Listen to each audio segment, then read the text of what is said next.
اچھا، اور ایک چیز مفتی صاحب، ابھی آپ جو فرمائے تھے کہ قرآن کو سمجھنے کے لیے حدیث ضروری ہے، لازم ہے، اس کے بغیر قرآن کو سمجھنا مشکل ہے، تو پھر اللہ تبارک و تعالیٰ قرآن مجید میں ارشاد فرماتا ہے کہ قرآن کے اندر ہر چیز موجود ہے، قرآن کے اندر ہر چیز موجود ہے، اگرچہ کہ کوئی چیز ہو، یہ اور بات ہے کہ ہماری عقل، فہم، سمجھ، شعور، یہ ادراک وہاں تک پہنچ نہیں سکتا، کسی کا پہنچتا اور کسی کا پہنچتا نہیں ہے۔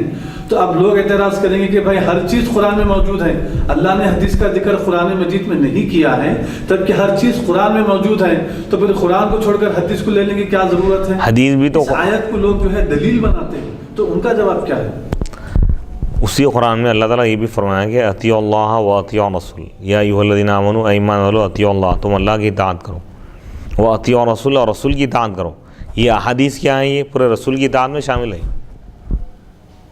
تو پھر رسول کی اطاعت کا مطلب یہ ہے کہ یہ بھی بات ہو سکتی ہے کہ رسول کا اطاعت کا مطلب یہ ہے کہ مفتی صاحب کہ قرآن مجید کی جو آیتیں مثال کے طور پر صلی اللہ علیہ وسلم تلاوت کر کے تم کو جو سنا رہے ہیں، جو بیان کر رہے ہیں، یہ جو ہے یہ جیسے مثال کے طور پر قرآن، اس کی تشریح حضور کی حدیث سے ہوتی ہے، کیونکہ اللہ تعالیٰ کا ارشاد ہے وَأَنزَلْنَا إِلَيْكَ الذِّكْرَ، ہم نے قرآن کو نازل کیا آپ کی طرف، لِتُبَيِّنَ لِلنَّاسِ، تاکہ آپ کھول کھول کر بیان کریں لوگوں کے لیے۔ سبحان اللہ، سبحان اللہ۔ تو اس آیت میں پورے احادیث حضور علیہ الصلوۃ والسلام کی حیات طیبہ کا ایک ایک پہلو، تمام پہلو اس میں آ گئے۔ کبھی عمل کے ذریعے بیان کیا آپ کہ نماز اس طرح پڑھنا چاہیے، کبھی قول کے ذریعے کلام کر کے آپ لوگوں کو طریقہ بتا کے زبان سے آپ نے تشریح کی قرآن کی، یعنی آپ کا ایک ایک عمل قرآن کی تشریح ہے۔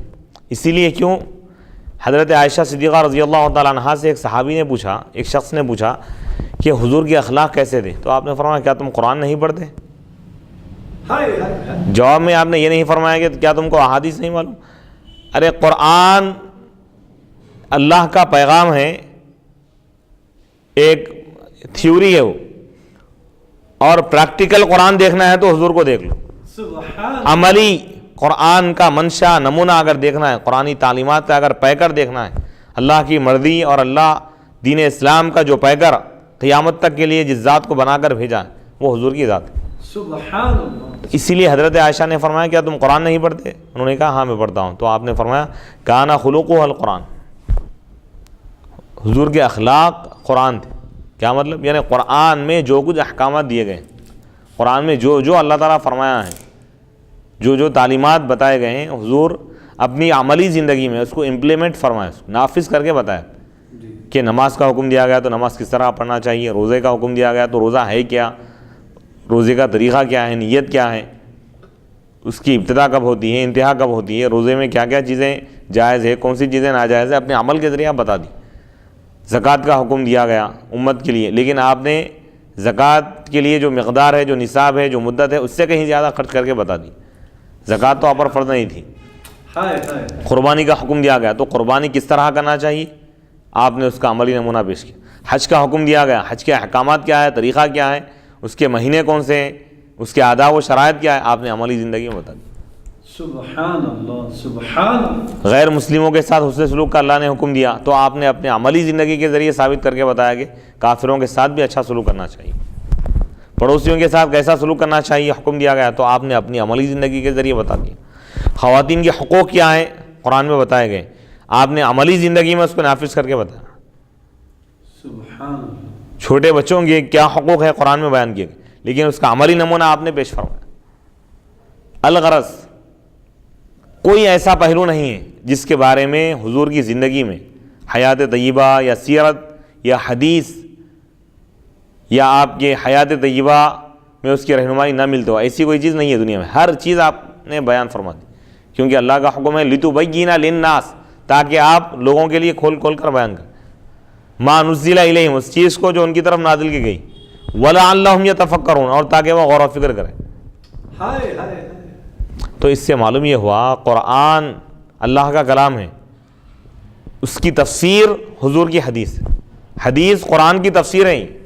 سبحان، قرآن کو سمجھنا ہے تو حدیث کو پڑھنا ضروری، حتیٰ کہ صحابہ کرام خود قرآن کے بعد آیتوں کو نہیں سمجھ سکے، اس کی مثال کیا ہے؟ جب روزوں کے بارے میں اللہ نے یہ آیت نازل فرمائی، وَكُلُوا وَاشْرَبُوا، تم کھاؤ اور پیو یہاں تک کہ سفید تاگا ظاہر ہو جائے، من الخیط الاسود، سیاہ تاگے سے۔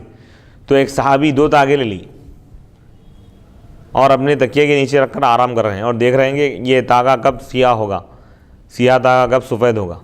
صبح ہو گئی لیکن کچھ تبدیلی نہیں آئی۔ وہ حضور کی بارگاہ میں گئے اور عرض کیا کہ یا رسول اللہ، آیت نازل ہوئی، اس میں حکم یہ دیا گیا کہ سفید تاگا ظاہر ہو جائے کالے تاگے سے، تو میں 2 تاگے اپنے تکیے کے نیچے رکھ لیا۔ تو حضور نے فرمایا تب تو تمہارا تکیہ بہت کشادہ ہو گیا۔ سفید تاگے سے مراد صبح کا اجالا ہے، صبح صادق، سحری کا وقت مراد ہے، اور کالے تاگے سے مراد رات کی تاریکی ہے۔ تو یہ کنایا ہے، یہ تشبیہ دی گئی ہے، رات کے اندھیرے کو کالے تاگے سے تشبیہ دی گئی کہ یعنی رات کا اندھیرا ختم ہونے تک تم کھا سکتے ہو، جب اجالا شروع ہو رہا ہو، یعنی فجر کی اذان سے کچھ دیر پہلے تک، سحری کا وقت ختم ہونے تک تم کھا سکتے ہو۔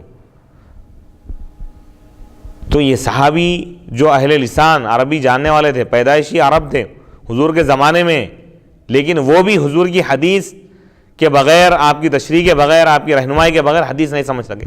تو آج کا کوئی بھی اہل قرآن جو حدیث کا انکار کر رہا ہے، وہ قرآن کو بغیر حدیث کے کیسے سمجھ سکتا؟ سبحان اللہ، سبحان اللہ۔